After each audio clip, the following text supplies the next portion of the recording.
जय हिंद दोस्तों, आप सभी का स्वागत है एक बार फिर से आपके अपने यूट्यूब चैनल यूनिक ज्ञान में। आज हम बीए फोर्थ सेमेस्टर हिंदी का model paper most important question देखेंगे और जो भी प्रश्न पूरे सिलेबस का आपको कराया जाएगा, यूनिट वाइज कराया जाएगा और बहुत इंपॉर्टेंट आपके लिए हो जाएंगे।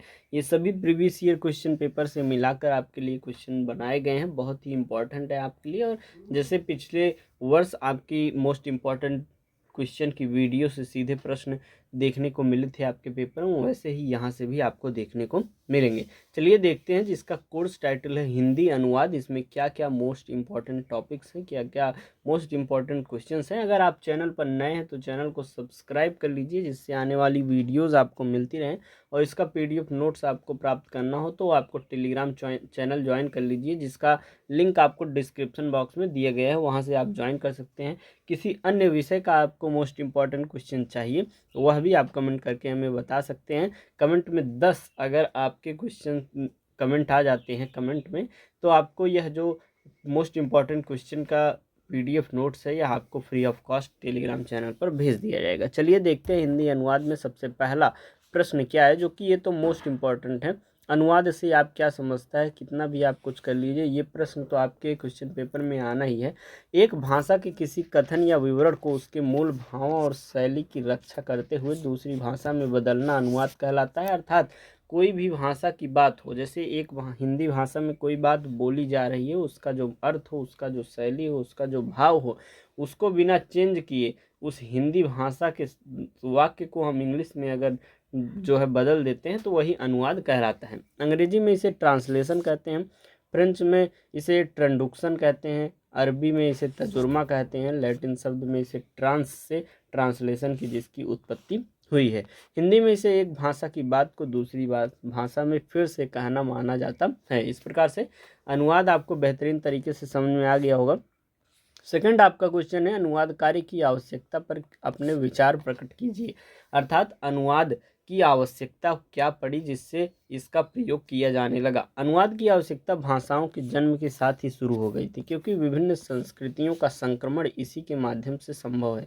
मानव जीवन की यात्रा और संसार का एक सूत्र में बंधना अनुवाद के सहारे ही हुआ है। ज्ञान की समस्त विधाओं को मनुष्य मात्र के लिए सुलभ बनाने और ज्ञान वृद्धि और कार्य संचालन के लिए अनुवाद अनिवार्य है।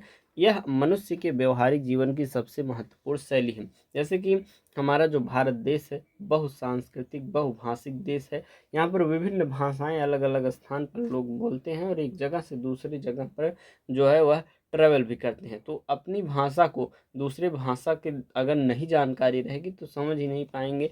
तो इन सभी चीज़ों को देखते हुए, विभिन्न भाषाओं के जन्म होते देखते हुए अनुवाद की आवश्यकता पड़ी, जो कि आज के समय में अनुवाद बहुत अच्छा रोल प्ले कर रही है हर एक चीज़ में। जैसे अब विदेश से यहाँ पर लोग आ रहे हैं, यहाँ भी अनुवादक उनको लग रहे हैं। जैसे मान लीजिए वो ताजमहल घूमने आते हैं, वहाँ पर देखने को आपको मिलेगा कि जो टूर गाइड होते हैं वह बाहर की भाषा जैसे इंग्लिश भी जानते हैं, फ्रेंच भी जानते हैं, वो रशियन भाषा भी जानते हैं। तो इन सभी भाषाओं को वह जानते हैं, तभी वह टूर गाइड बन जाते हैं और उनको समझाते हैं यहाँ की चीज़ के बारे में, यहाँ के इतिहास के बारे में। इस प्रकार से अनुवाद की आवश्यकता पड़ी और अनुवाद धीरे धीरे अपना अहम रोल इसमें जो है निभा भी रहा है। तीसरा प्रश्न है, अनुवाद के प्रकार बताते हुए इसके आधार स्पष्ट कीजिए। अनुवाद जो है मुख्य रूप से 3 आधार और उनके भेद निम्नलिखित हैं। सबसे पहला सीमा, इसके आधार पर पूर्ण अनुवाद, पूरे पाठ का अनुवाद और आंशिक अनुवाद कुछ अंशों को छोड़कर किए जाते हैं। स्तर, इसमें समग्रता में अनुवाद, व्याकरण शैली आदि के स्तर पर, और निर्बद्ध अनुवाद जो होता है वह समानार्थक स्तर पर शामिल होता है। श्रेणी या पदक्रम, इसे क्रमबद्ध अनुवाद भी कहते हैं, जिसके भेद मुक्त अनुवाद, शब्दानुवाद और शब्दशः अनुवाद होते हैं। अर्थात जैसे एक सीमा अनुवाद होता है जिसमें पूर्ण अनुवाद और आंशिक अनुवाद 2 प्रकार के अनुवाद होते हैं। जैसे कि पूरा जो पाठ है उसका अनुवाद कर दिया जाए या आंशिक रूप से उसका अनुवाद किया जाए। समग्रता से अगर अनुवाद किया जाएगा तो उसकी व्याकरण शैली आदि के स्तर पर किया जाएगा। निर्बद्ध अनुवाद किया जाएगा तो उसके समानार्थक स्तर पर किया जाएगा। और श्रेणी या पदक्रम में हम जो है मुक्त अनुवाद, शब्दानुवाद, शब्दशः अनुवाद, ये सभी चीज़ें करते हैं। अगला प्रश्न हमारा है, मशीनी अनुवाद पर टिप्पणी कीजिए। मशीनी अनुवाद कंप्यूटर के माध्यम से किया जाता है। इसके मुख्य लाभ अनुवाद में विशुद्धता, एक रूपता और कार्य की गति है। सजात भाषाओं जैसे कि हिंदी, मराठी के लिए अनुवाद की विधि अराजात भाषाओं से भिन्न होती है, जैसे हिंदी अंग्रेजी। सजात भाषा जो होते हैं वह उनके बीच में अनुवाद हेतु आईआईटी कानपुर में संस्कृत को मध्यवर्ती भाषा के रूप में विकसित करने का प्रयास जो है किया जा रहा है। जैसे कि मशीनुवाद अनुवाद आप समझ सकते हैं, आज के समय में आपके पास ऐसा जो मोबाइल है, मोबाइल में आपको ऐसा कीबोर्ड भी देखने को मिलेगा कि आप इंग्लिश में टाइप करते हैं और वह हिंदी में टाइप हो जाता है।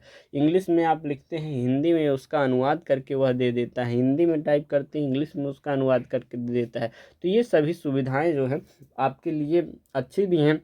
जैसे आपको कुछ इंग्लिश में भेजना है, अपने इंट्रोडक्शन ही मान लीजिए भेजना है और आपको इंग्लिश नहीं आती है, तो आप हिंदी में अपना परिचय दे दीजिए, वह इंग्लिश में जो है ट्रांसलेट कर देता है और आप तुरंत उसको भेज सकते हैं। तो मशीनी अनुवाद भी एक प्रकार से अपना अच्छा जो है इसका प्रयोग किया जा रहा है और धीरे धीरे यह बढ़ता ही जा रहा है, इसका विकास होता जा रहा है। अनुवादक के अपेक्षित गुण की बात करें तो जो अनुवादक हो उसको जो है सबसे पहली बात भाषाओं का ज्ञान होना चाहिए। उसे स्रोत और लक्ष्य दोनों भाषाओं की प्रकृति, संस्कृति और अभिव्यक्ति शक्ति का समुचित ज्ञान होना चाहिए। अर्थात स्रोत भाषा, जिस भाषा अर्थात लक्ष्य भाषा, जैसे हिंदी से अंग्रेजी में उसे ट्रांसफ़र करना है, ट्रांसलेशन करना है, अनुवाद करना है, तो हिंदी भाषा अर्थात स्रोत भाषा और अंग्रेजी में करना है लक्ष्य भाषा, दोनों भाषाओं का उसे ज्ञान होना चाहिए।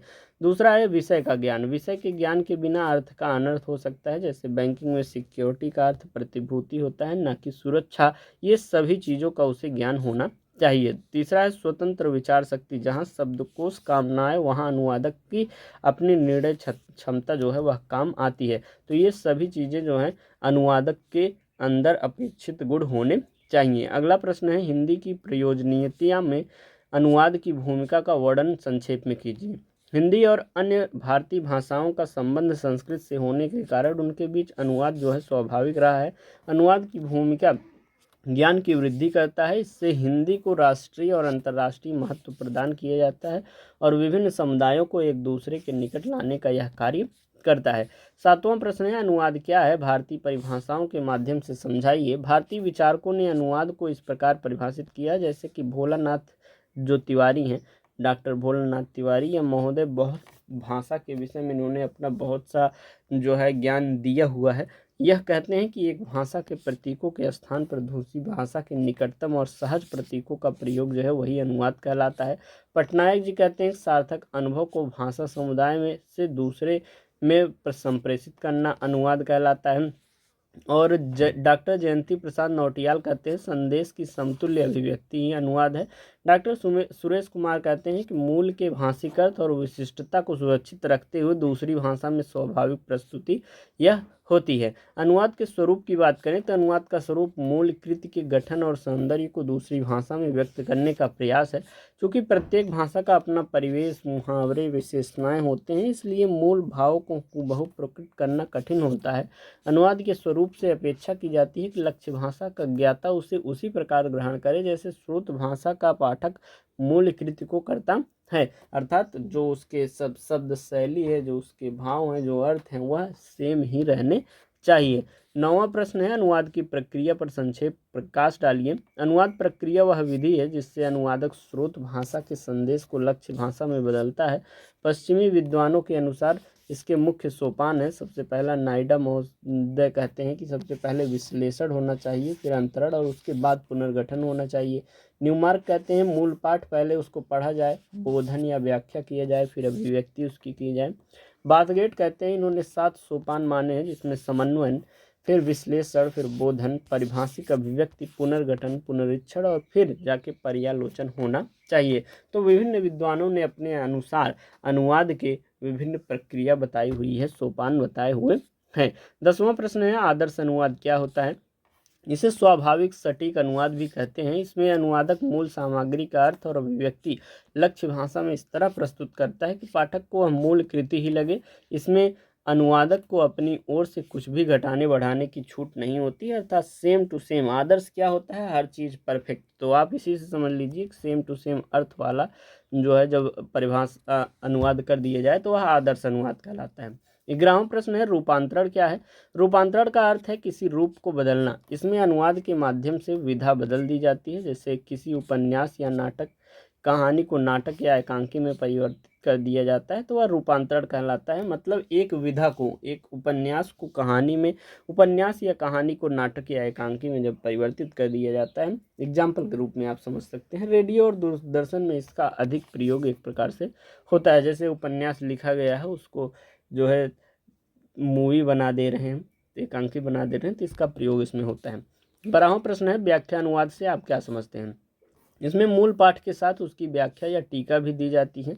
यह अनुवाद के व्यक्तित्व और उसकी चिंतन प्रणाली पर आधारित होती है, जिससे अनुवादक का महत्व उभर कर एक प्रकार से सामने आता है।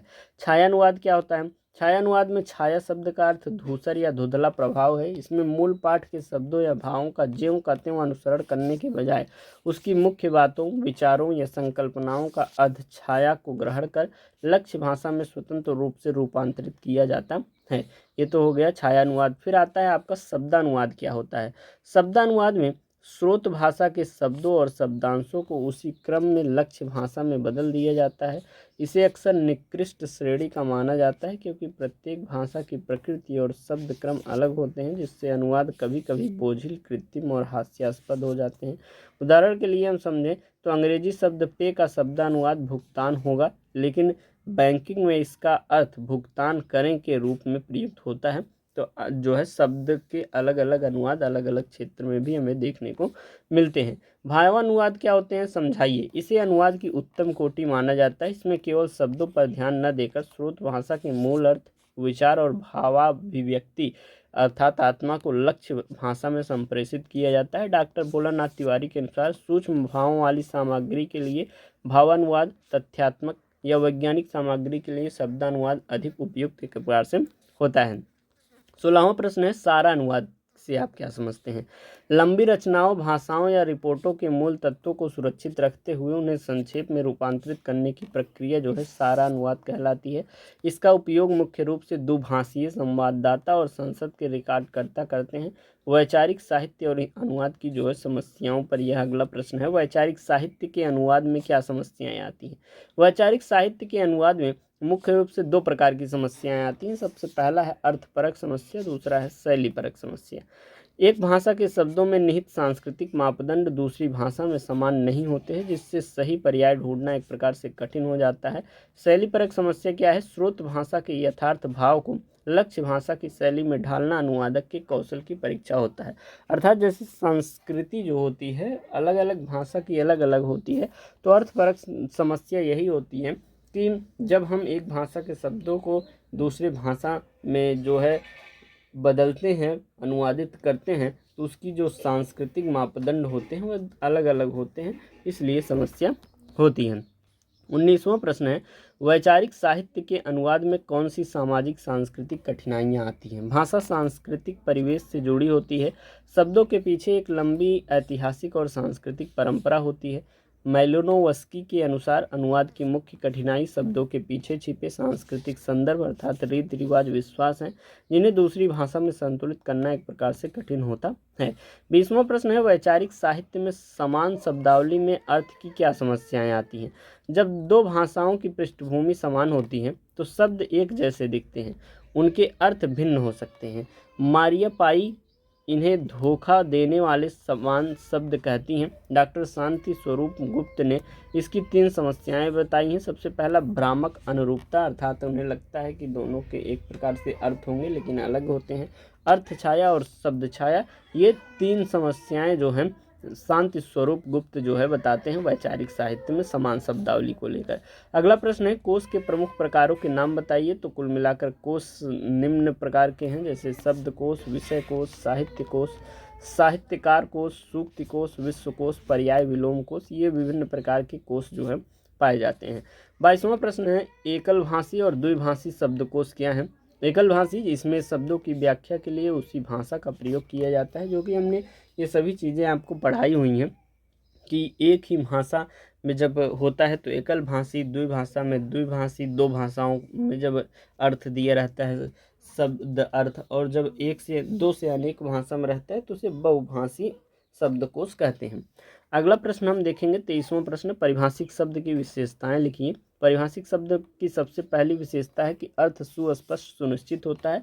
ये सभी चीज़ें आपको चैप्टर में कराई गई हैं और उसका नोट्स भी प्रोवाइड किया जा रहा है। अगर आपको चाहिए तो आप टेलीग्राम चैनल पर या दिए गए नंबर 860848 46 796 पे मैसेज करेंगे, आपको ग्रुप में ऐड किया जाएगा। वहाँ चैप्टर वाइज पूरा सिलेबस का नोट्स आपको मिल जाएगा, प्रीवियस ईयर क्वेश्चन पेपर और यह मोस्ट इंपॉर्टेंट क्वेश्चन जो कराए जा रहे हैं सब कुछ आपको वहाँ पर मिल जाएंगे। तो परिभाषिक शब्द की सबसे पहली विशेषता क्या है कि कोई भी परिभाषिक शब्द हो तो उसका अर्थ स्पष्ट होना चाहिए और सुनिश्चित होना चाहिए। एक विषय में उसका केवल एक ही अर्थ होता है। शब्द संक्षिप्त और मूल होना चाहिए, व्याख्यात्मक नहीं होना चाहिए, तो वह जो है परिभाषिक शब्द कहलाता है। परिभाषिक शब्दों के प्रकार की बात करें तो प्रयोग की दृष्टि से ये दो वर्ग में होते हैं। सबसे पहला पूर्ण परिभाषिक जो केवल विशिष्ट क्षेत्र में प्रयुक्त होता है, जैसे नाट्यशास्त्र में यवनिका, व्याकरण में समुच्चय बोधक, ये सभी जो है पूर्ण परिभाषिक हैं। अपूर्ण या अर्ध परिभाषिक जो सामान्य जीवन में भी प्रयुक्त होते हैं पर विशेष क्षेत्र में भी उनका अर्थ बदल जाता है, जैसे कि मात्रा शब्द सामान्य अर्थ में चिकित्सा शास्त्र में अलग हो जाता है। अर्थात जैसे जो व्यवहार में भी शब्द यूज हो और किसी विशेष क्षेत्र में भी वही शब्द यूज हो तो वह हो जाता है अर्ध परिभाषिक, लेकिन किसी विशेष क्षेत्र में ही जो उपयोग हो वह पूर्ण परिभाषिक होता है। अगला है 25वां प्रश्न, पारिभाषिक शब्दों की आवश्यकता पर लघु निबंध लिखिए। ज्ञान विज्ञान के विभिन्न क्षेत्रों में निरंतर चिंतन एवं अनुसंधान के परिणाम स्वरूप नए नए सिद्धांतों और संकल्पनाओं का जन्म होता रहता है। इन संकल्पनाओं और वस्तुओं को उसकी निश्चित अर्थवत्ता के साथ व्यक्त करने के लिए परिभाषिक शब्दों की आवश्यकता पड़ती है। जब चिंतन किसी अन्य भाषा से ग्रहण किया जाता है तब उसे यथावत व्यक्त करने के लिए उपयुक्त शब्दों के अभाव की समस्या आती है, जिसे परिभाषिक शब्दावली के माध्यम से पूरा किया जाता है। आपको हम एक बहुत ही सिंपल शब्द से, सिंपल एग्जाम्पल से समझाते हैं कि परिभाषिक शब्दावली की आवश्यकता क्यों पड़ती है। जैसे आपके जन्म घर में किसी का जन्म होता है, बेटा या बेटी का, तो उसका नाम रखा जाता है, तो उससे पता चलता है कि यह बेटा का एक प्रकार से परिचय हो जाता है कि यही कोई कार्य करता है तो उसका नाम आता है, तो लोग जान जाते हैं। तो उसी प्रकार जैसे नई नई चीज़ों का खोज हो रहा है, रिसर्च हो रहा है, तो उसको पहचानने के लिए कोई एक विशेष शब्द दिया जाता है जिसका अर्थ एक ही होता है, तो वह परिभाषिक शब्द कहलाता है। अगला प्रश्न, पुनरीक्षण से क्या अभिप्राय है। पुनरीक्षण का अर्थ पुनः इक्षण या दोबारा देखना होता है। यहाँ देखने से तात्पर्य सामान्य दृष्टिपात से नहीं बल्कि बारीकी से देखने और विचार करने से है।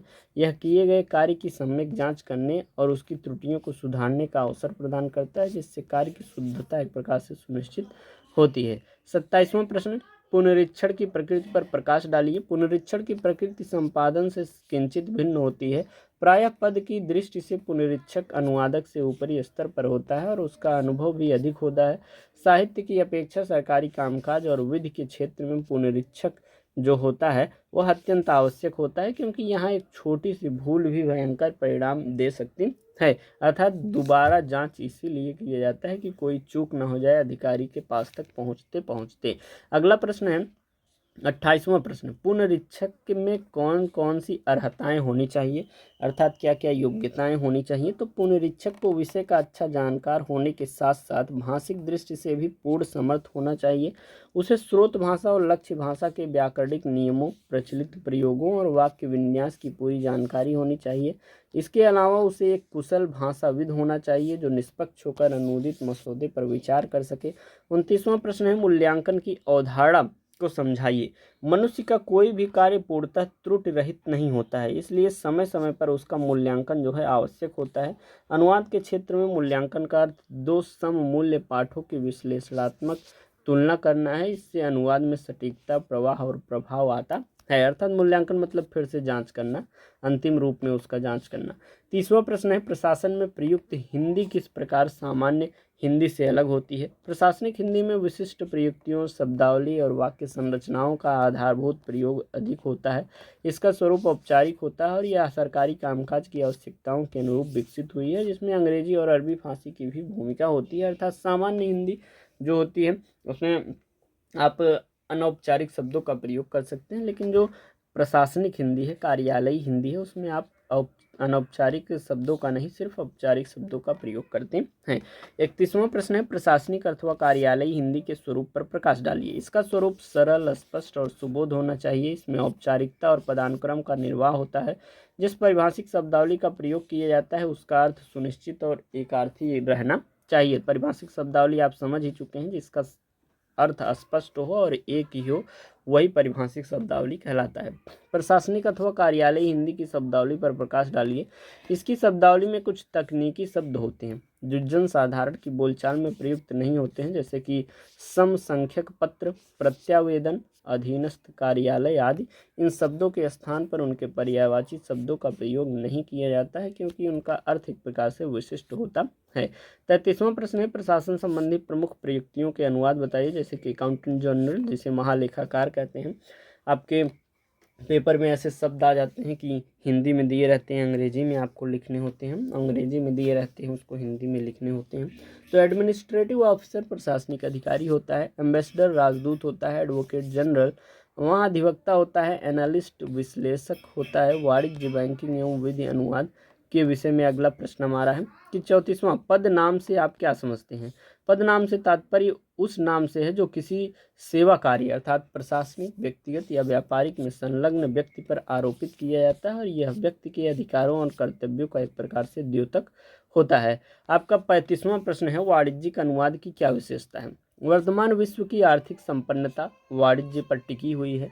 औद्योगिक विकास और व्यापारिक चेतना के विज्ञापन हेतु साहित्य का सहारा लिया गया है, जिससे एक भाषा से दूसरी भाषा में वाणिज्यिक सूचनाओं के आदान प्रदान के लिए अनुवाद अनिवार्य हो जाता है।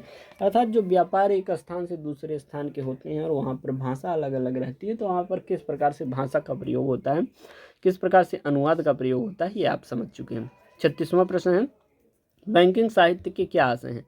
बैंक मानव सभ्यता के आर्थिक पक्ष का महत्वपूर्ण प्रतीक है। मुद्रा के आविष्कार के साथ लेन देन, ऋण और ब्याज के व्यवहार में बैंकिंग संस्थाओं और उनसे संबंधित साहित्य को एक प्रकार से जन्म दिया हुआ है। 37वां प्रश्न, विधि साहित्य के अनुवाद का क्या महत्व है। विधि वे नियम हैं जिनके आधार पर सरकार चलती है, न्यायपालिका का गठन होता है और नागरिकों के अधिकारों और कर्तव्यों का नियमन होता है।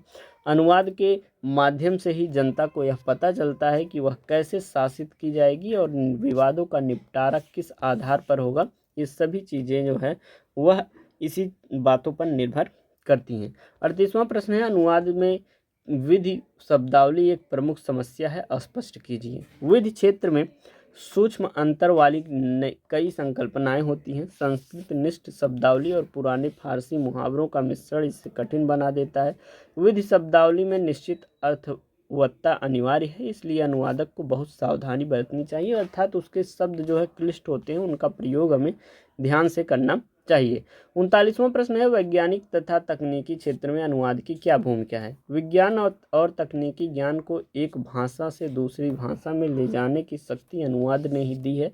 उसने शिक्षा और ज्ञान का विश्व स्तर पर विस्तार किया हुआ है। अगला प्रश्न 40वां प्रश्न है, वैज्ञानिक तथा तकनीकी साहित्य का अनुवाद करने में कौन सी सावधानियां रखनी चाहिए। इसमें शैली की अपेक्षा क्या का अधिक महत्व है, अर्थात विषय या तथ्य का अधिक महत्व है। अनुवादक को विषय का विशेषज्ञ होना चाहिए ताकि सूचनाएं नष्ट ना हो। इसमें यथार्थता और परिशुद्धता अनिवार्य होती है। 41वां प्रश्न है, प्रौद्योगिकी से क्या अभिप्राय है। आधुनिक युग औद्योगिक युग है, जहां वैज्ञानिक क्रांति ने कृषि को भी उद्योग का रूप दे दिया है। औद्योगिक प्रतिस्पर्धा और अंतर्राष्ट्रीय सहयोग ने इस क्षेत्र में अनुवाद को अनिवार्य एक प्रकार से बना दिया है। 42वां प्रश्न, विज्ञापन के क्षेत्र में अनुवाद की उपादेयता को स्पष्ट कीजिए। विज्ञापन का उद्देश्य जनता को आकर्षित करना और विपणन क्षमता का विकास करना है। विभिन्न भाषाओं के समाचार पत्रों में एक ही सामग्री को पहुंचाने के लिए अनुवाद का सहारा लिया जाता है, ताकि वह संबंधित भाषा के लोगों को समझ में आ सके।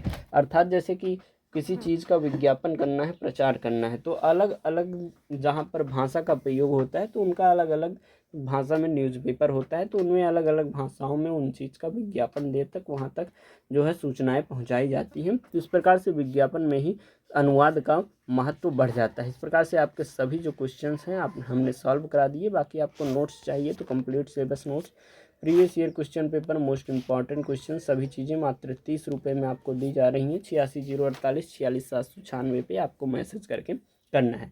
किसी और सब्जेक्ट का आपको चाहिए क्वेश्चन पेपर या मोस्ट इम्पॉर्टेंट क्वेश्चंस, तो आप कमेंट करके बता सकते हैं। यह जो BA 4th सेमेस्टर हिंदी है, हिंदी अनुवाद, इसका क्वेश्चन पेपर भी अपलोड कर दिया गया है सॉल्यूशन के साथ, तो आप उसको भी देख लीजिएगा और अच्छी तैयारी करिएगा। जब भी आपके एग्ज़ाम हो जाए कमेंट करके अवश्य बताइएगा कैसे आपका पेपर गया, कितना यहाँ से सीधे सीधे प्रश्न आपको देखने को मिला, और नेक्स्ट ईयर की आपकी तैयारी भी स्टार्ट करवाई जाएगी। चैनल पर बने रहें, चैनल को सब्सक्राइब करें, दोस्तों के पास शेयर करें। मिलते हैं नेक्स्ट वीडियो में, धन्यवाद।